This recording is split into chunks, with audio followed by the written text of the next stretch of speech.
Recently, I've had a lot of inspiration to share more of my story and why I started doing this because I think so many people can benefit from it. Also, I started solo traveling because I saw people doing it online, and through that, I realized I was more than capable of doing it. I recently wrote 2 ebooks that cover everything that I'm about to discuss, but I'm just trying to kind of go into more depth about why I decided to switch up my life. The story starts even before college. I knew in my heart that I wanted to be doing different things with my life, but with societal pressure, following other people, following the group, I decided to go to a 4-year big university, which I was craving the big party experience because in high school I was very sheltered, so I was excited to experience something much bigger. The second I got to college, I was really happy with my decision and I met incredible people and it shaped the entire experience. With the fast-paced nature of college and the partying and the drinking, I definitely had no motivation for school whatsoever. I had no passion for anything that I was studying. After freshman year, I returned back for my sophomore year and it still didn't feel right. However, I didn't know a good way to switch up my life. I wanted to travel. I thought it was way too out of the picture. I thought it wasn't attainable for me because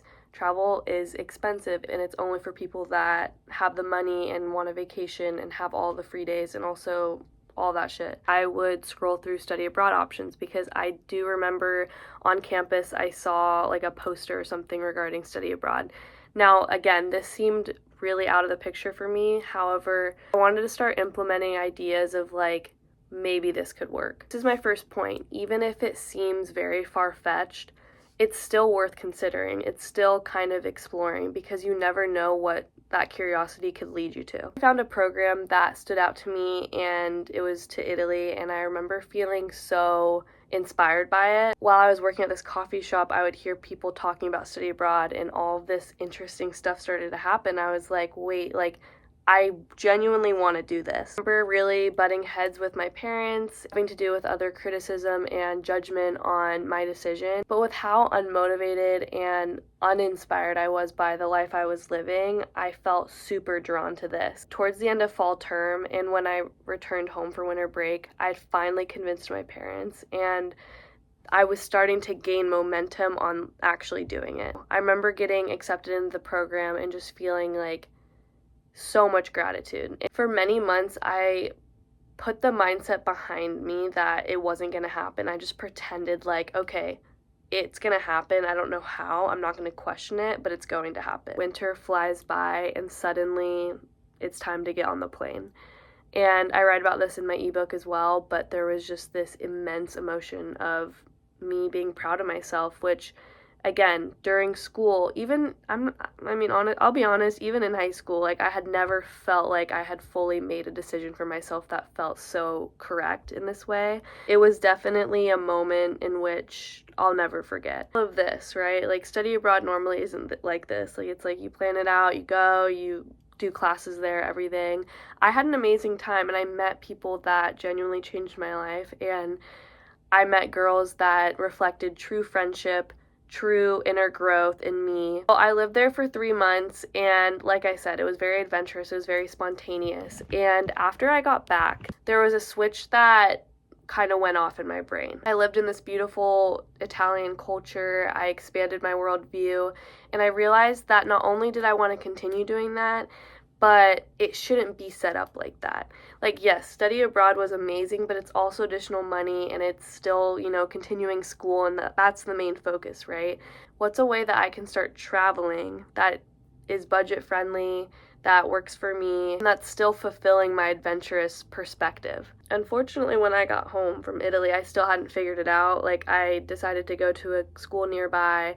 I decided to take classes there, live at home, save money. So at least I had kind of separated from like the big like school scene, and I was just like wanting to narrow down. Looking back, girl, this was a mistake because what was the point of that? I specifically remember walking into my first day lecture, sitting down in the chair for 45 minutes. I walked out of that classroom and I said I would never attend an in-person class ever again. I switched school to fully online and I was doing classes from home. I was working. I got hired at a yoga studio. I was surrounded by incredibly wise women where not only I learned about yoga, Ayurveda, more of a spiritual way of living, but I also realized that if you have intuition and if you have a desire in this life, you have to follow it, or it's just gonna sit there and then you're gonna look back and wish that you followed it. So I started seeing people online doing work exchange and different ways of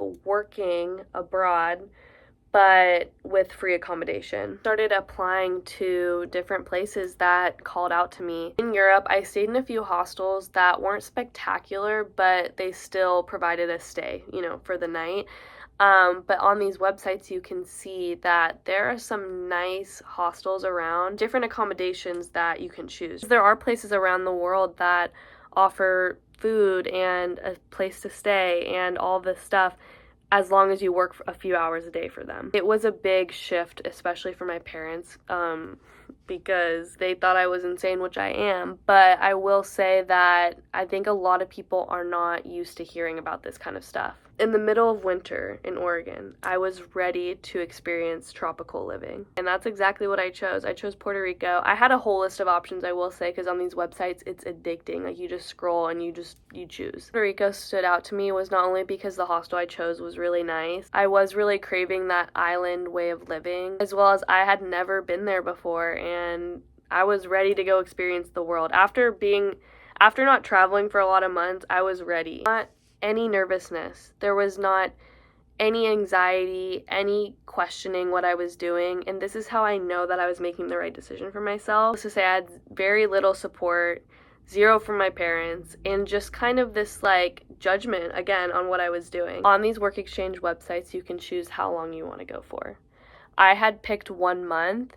However, looking back, I did end up staying for 5 months, so if that tells you anything. Again, this is not for everyone, especially with the adaptability and the flexibility that this takes. This place in Puerto Rico, at this hostel, I was provided so many incredible experiences, such a good work schedule, so many new friendships, and just, again, this adventurous way of living. There's never gonna feel a right time to do something scary, especially if it's way out of your comfort zone and if it's something that is very unfamiliar. Going from such a different place and different structure of living to deciding to take my life in my own hands and decide to start traveling on my own means is a really big deal, especially in today's culture that glorifies doing what everyone else is doing. We take so much pride in knowing the exact steps of how we'll get to a certain career or a certain place. After Puerto Rico, I ended up going to another work exchange, and I came home for a little bit. That's why I'm home right now, and I'm about to leave on my next one. So again, my whole point in this is it is so easy to fall into what society has set up for us, that we should know the exact plan and not follow anything that is unfamiliar or spontaneous, and that we should wait for life to be secure and without risk for us to finally start doing the things we love. By far, I have learned the most by traveling, by meeting different people, by experiencing various cultures compared to when I ever was in school. I will say that right now. If you are someone that sees other people traveling and you feel envious or you just don't know how you could possibly do it, just know that there are options, there are ways that are budget friendly, that are attainable to you. Older generations and different types of people have said that it is unsafe, and where it can get yourself into bad situations, solo travel is safer than ever. We're not living in the 80s anymore. We're not living in the 90s. We have so much technology now and ways to do our own research. With the right judgment, the right support, and the right tools, you're good.